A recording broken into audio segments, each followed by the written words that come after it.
Assalamualaikum warahmatullahi wabarakatuh. Mari kita awali pembelajaran bahasa Indonesia hari ini dengan membaca basmalah. Bismillahirrahmanirrahim. Semoga ilmu yang kita dapat bermanfaat buat kita semuanya. Berjumpa lagi dengan saya, Ibu Khalifatun, Guru Bahasa Indonesia SMP Negeri 1 Kebasen. Pada kesempatan kali ini, saya atau kita akan belajar tentang surat pribadi dan surat dinas.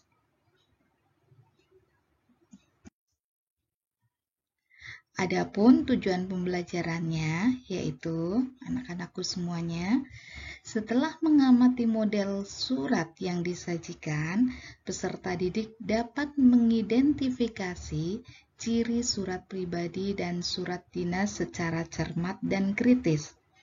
Kemudian yang kedua, setelah mengamati model surat yang disajikan, peserta didik dapat mengidentifikasi unsur surat pribadi dan surat dinas secara cermat dan kritis.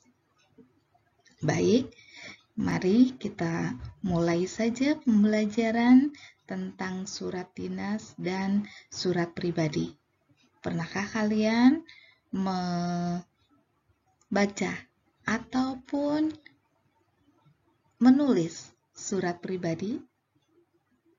Sekarang jarang ya untuk menulis surat karena surat itu sudah tergantikan dengan media sosial. Tapi sebetulnya surat itu masih diperlukan. Ya, masih bisa kita buat, masih kita bisa untuk menulis. Coba ayo kita mencermati bersama-sama model surat pribadi dan surat dinas. Ya, yang pertama, kita coba untuk membaca contoh atau model surat pribadi, yaitu teks 1. Kita perhatikan ya, teks 1 tentang surat pribadi. Nah, kalian perhatikan, dibaca betul-betul ya, yang bawah ini. Kemudian saya akan memberikan gambaran sedikit unsur-unsur yang ada dalam surat pribadi. Kalian perhatikan ya. Kita coba pertama. Kita coba yang pertama ini, dari yang paling atas sendiri. Iya. Malang, 28 Agustus 2020. Unsur apakah ini? Ada yang tahu? Ya, jadi Malang itu adalah tempat pembuatan surat. Ya, saya ulangi. Malang itu adalah tempat pembuatan surat atau penulisan surat, tempat penulisan surat. Selanjutnya, 28 Agustus 2020 itu adalah tanggal penulisan surat. Tanggal surat ditulis. Kemudian kita perhatikan. Di sini ada kata untuk guruku Bu Ratih yang kubanggakan. Ada yang tahu? Ini adalah alamat yang dituju. Ya, unsur alamat yang dituju. Selanjutnya ada Assalamualaikum. Apa ini? Ya, pasti tahu semuanya. Di sini adalah salam pembuka. Nah, selanjutnya salam rindu buat ibu. Apa ini? Ya, setelah salam pembuka ada di sini adalah pembuka surat. Ya, pembuka surat. Pembuka surat sampai dengan bawah ini. Ya, jadi pembuka suratnya itu ada salam rindu buat Ibu. Kemudian bagaimana kabar Bu Ratih sekarang? Itu apa? Isinya adalah menanyakan kabar. Ananda selalu mendoakan semoga Ibu selalu sehat dan bahagia. Amin. Kemudian mengabarkan juga, jadi menanyakan kabar dan memberikan kabar. Kabar Ananda hingga saat ini alhamdulillah sehat, tidak kurang sesuatu apapun, Bu. Jadi, saya ulangi bahwa di dalam pembuka surat ada salam rindu buat Ibu, menyapa ya. Kemudian selanjutnya, jadi ada sapaan, salam rindu buat Ibu. Dalam paragraf pembuka ini, selanjutnya adalah menanyakan kabar, kemudian memberikan kabar. Itu adalah isi dari paragraf pembuka surat. Paragraf pembuka surat sampai sini. Selanjutnya, di sini adalah apa? Tahu unsur apa ini? Ya. Di sini adalah unsur isi. Unsur apa? Isi. Isi suratnya. Ya. Jadi, isi suratnya, Bu Ratih sudah hampir 6 bulan ini tak ada kegiatan belajar ke sekolah. Rasanya Ananda kangen sekali belajar di sekolah bersama ibu dan teman-teman. Belajar secara daring rasanya berbeda, Bu, dengan belajar secara langsung di kelas. Kalau belajar di kelas, Ananda bisa langsung bertanya kepada ibu setiap kali ada kesulitan. Kemudian mendengarkan penjelasan ibu atau berdiskusi dengan teman-teman. Semoga pandemi ini segera berakhir ya, Bu, agar Ananda dan teman-teman bisa merasakan kembali senangnya belajar bahasa Indonesia bersama ibu. Ananda juga kangen mencium tangan ibu saat mau pulang. Nah, tadi dikatakan di sini apa ya tadi? Ini adalah isi, ya, isi surat pribadi.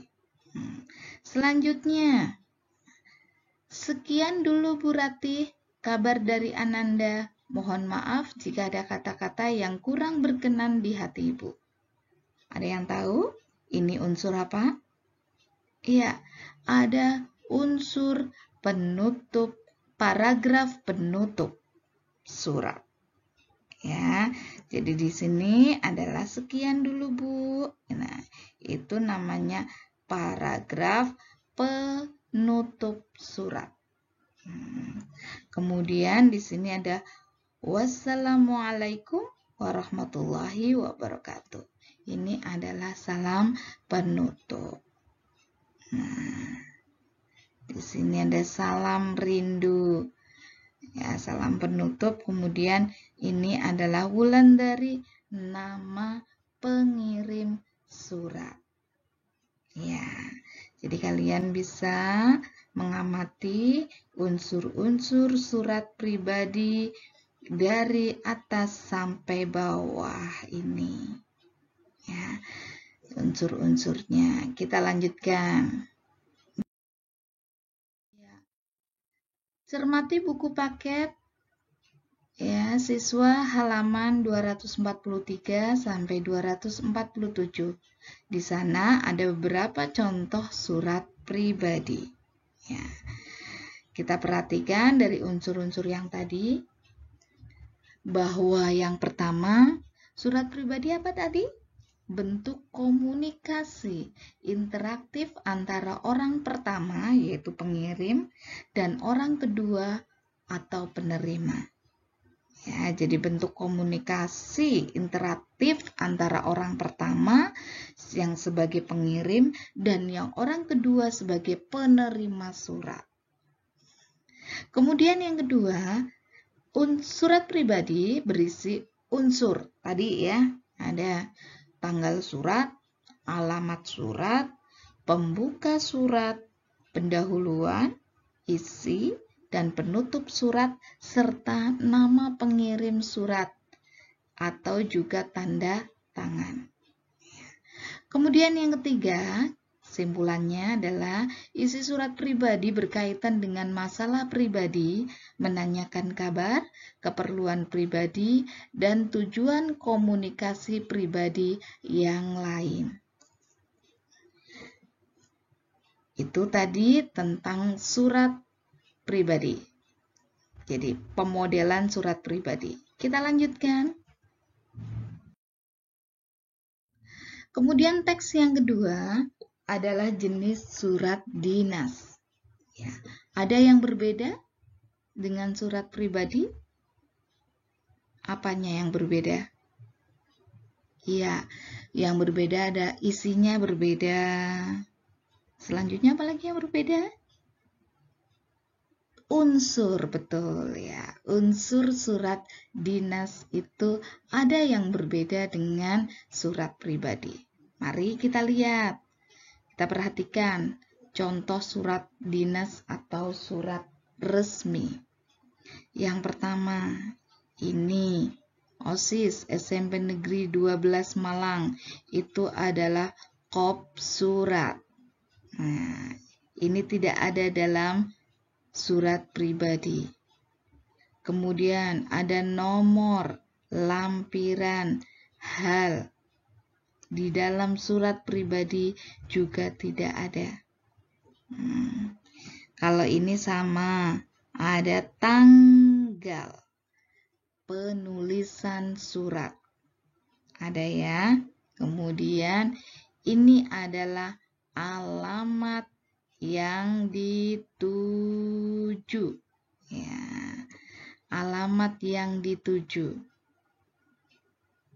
Tujuannya mana? Kemudian di sini ada kata dengan hormat. Apa tadi? Ya, ada salam pembuka. Ya, salam pembuka.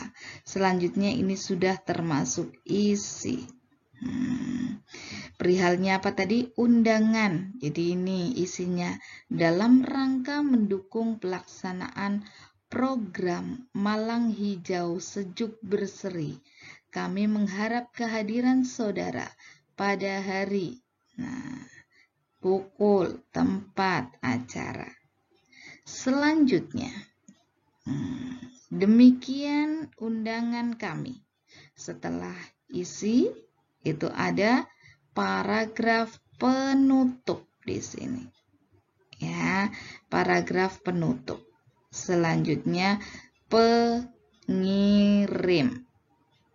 Ya, pengirim atau itu pengirim surat.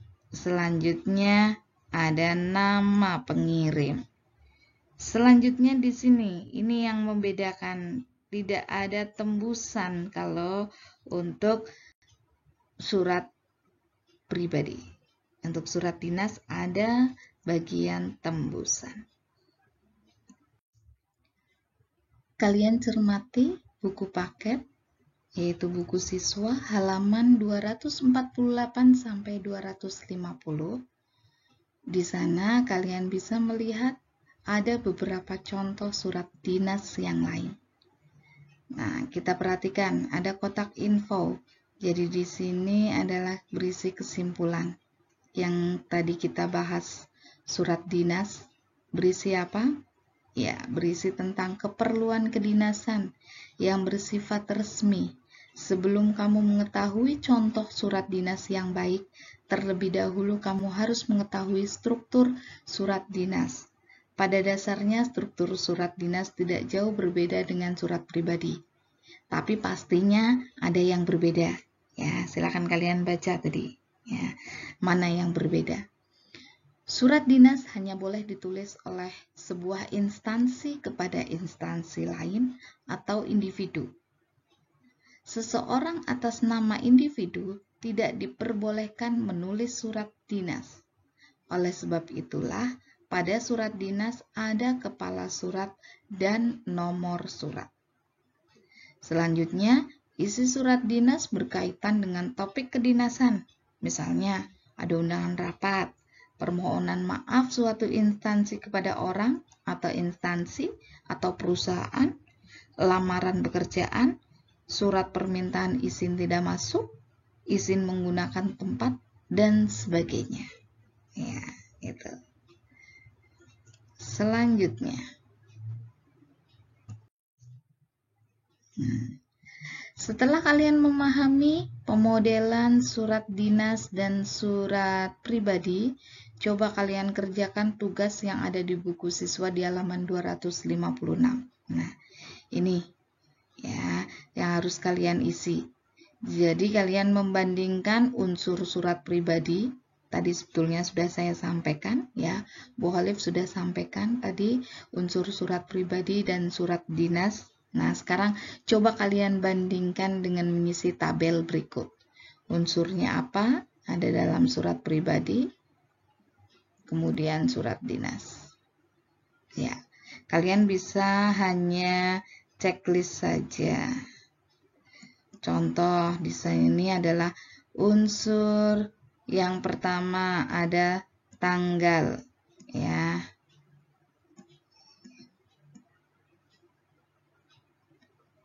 Tanggal.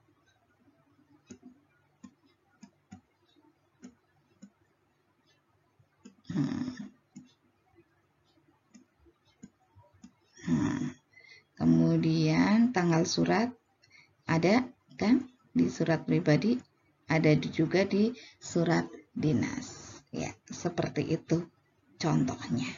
Kalian lanjutkan, kerjakan. Ya, selamat mengerjakan. Dari saya cukup untuk pembahasannya. Kita bertemu lagi di lain kesempatan. Wassalamualaikum warahmatullahi wabarakatuh.